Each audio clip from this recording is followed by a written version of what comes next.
बिस्मिल्लाहिर्रहमानिर्रहीम। जिस तरह कि हमने कल पीछे वाली वीडियो में एक बहुत प्यारा वाक़या बयान किया था नमाज के फ़ज़ाइल के बारे में कि हज़रत सैयदना ईसा रूहुल्लाह अला नबीना अलैहिस्सलातु वस्सलाम ने एक जानवर को देखा, वो मैला हो रहा है, फिर नहा रहा है। तो उसका वजाहत जो है वो पीछे वाली वीडियो में है, उसका लिंक नीचे डिस्क्रिप्शन में मिल जाएगा। आज की वीडियो में मजीद नमाज फजर की फजीलत के बारे में बयान करते हैं। हज़रत सैयदना अब्दुल्लाह इब्न उमर रदियल्लाहु ताला अन्हुमा से रिवायत है कि सरकार मदीना सल्लल्लाहु अलैहि वसल्लम इरशाद फरमाते हैं कि जो सुबह की नमाज, जो इंसान सुबह की नमाज पढ़ता है वो शाम तक अल्लाह अज़्ज़ा वजल के जिम्मा करम हो जाता है। और एक दूसरी रिवायत में आता है कि तुम अल्लाह अज़्ज़ा वजल का जिम्मा न तोड़ो, जो अल्लाह अज़्ज़ा वजल का जिम्मा तोड़ेगा अल्लाह ताला उसे ऊंधा करके दोज़ख में डाल देगा। और फरमाते हैं कि जो कोई इस्लामी भाई फजर की नमाज अदा करने की सआदत हासिल करने मस्जिद में हाजिर हो जाता है तो उसके साथ ईमान का झंडा होता है। और जो बदनसीब फजर की नमाज नहीं पढ़ता, सुस्ती करता है या किसी और काम में मसरूफ हो जाता है, और जो बदनसीब बगैर नमाज पढ़े फजर की नमाज अदा किए बगैर बाजार को चला जाता है या किसी अपने दूसरे दुनियावी काम को चला जाता है तो शैतान उसके साथ हो लेता है। अल्लाहु अकबर। हज़रत सैयदना सलमान फारसी रज़ियल्लाहु ताला अन्हु रिवायत करते हैं कि ताजदार मदीना सल्लल्लाहु अलैहि वसल्लम इरशाद फरमाते हैं कि जो सुबह की नमाज को गया ईमान के झंडे के साथ गया, और जो सुबह बाजार को गया इबलीस के साथ गया।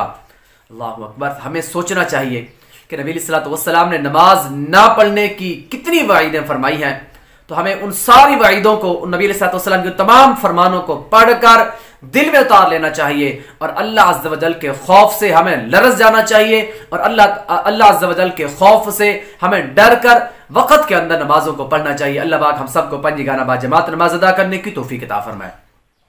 जो कोई खुश नसीब इस्लामी भाई फजर की नमाज बाजमात अदा करने की सआदत हासिल करता है तो दीगर फजाइल के साथ साथ ये भी फजीलत हासिल होती है कि वो सोए रहने के बावजूद, सारी रात सोया रहता है, लेकिन सोए रहने के बावजूद उसे सारी रात की इबादत का सवाब मिलता है। कि इंसान सिर्फ सारी रात सोया रहता है, इशा की नमाज पढ़ता है, फिर सुबह की नमाज पढ़ता है, लेकिन जब सुबह की नमाज पढ़ता है तो अल्लाह पाक उसे सारी रात इबादत करने का सवाब अता फरमाता है। देखिए अल्लाह अज़्ज़ा वजल का दरियाए करम, दरियाए रहमत कितना बड़ा है कि आप लोग सारी रात सोए रहते हैं, लेकिन जब आप सुबह उठकर 10 मिनट के लिए नमाज फजर अदा करते हैं तो अल्लाह पाक आपको सोने के, जो आप सोते रहते हैं उसका भी वक़्त जो है वो भी इबादत में शुमार फरमा देता है। अल्लाह पाक हम सबको भी पंजगाना बाजमात नमाज अदा करने की तौफीक अता फरमाए। हज़रत उस्मान गनी रज़ियल्लाहु ताला अन्हु से मौक़ूफ़न रिवायत है कि जो नमाज सुबह के लिए तालिब सवाब होकर हाजिर हो गया गोया उसने तमाम रात क़याम किया, और जो नमाज इशा के लिए हाजिर हो गया गोया उसने आधी रात क़याम किया। तो जो कोई खुश नसीब इस्लामी भाई फजर और इशा की नमाज मुसलसल 40 रोज तक बाजमात अदा करता है वो जहन्नम और मुनाफिकत की मुसीबत से आजाद कर दिया जाता है। जैसा कि हजरत सैयदना अनस रज़ियल्लाहु ताला अन्हु रिवायत करते हैं कि सरकार मदीना मक्की मदनी मुस्तफ़ा सल्लल्लाहु अलैहि वसल्लम ने इरशाद फरमाया कि जिसने 40 दिन फजर और इशा की नमाज बाजमात नमाज अदा की उसको अल्लाह ताला 2 बरातें अता फरमाएगा। अल्लाह पाक उसको 2 बरातें अता फरमाएगा। वो कौन सी हैं? एक नार से, दूसरी निफाक से। अल्लाह पाक हम सबको भी पंजगाना बाजमात नमाज अदा करने की तौफीक अता फरमाए। तो जो कोई खुश नसीब इस्लामी भाई मुसलसल 40 दिन तक इशा की नमाज बाजमात अदा कर लेता है तो वो दोज़ख से भी आजाद कर दिया जाता है।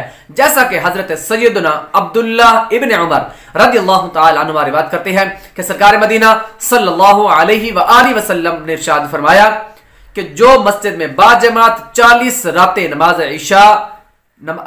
इशा पढ़ता है, रकअत ऊला भी फौत ना हो तो अल्लाह ताला उसके लिए दोज़ख से आजादी लिख देता है।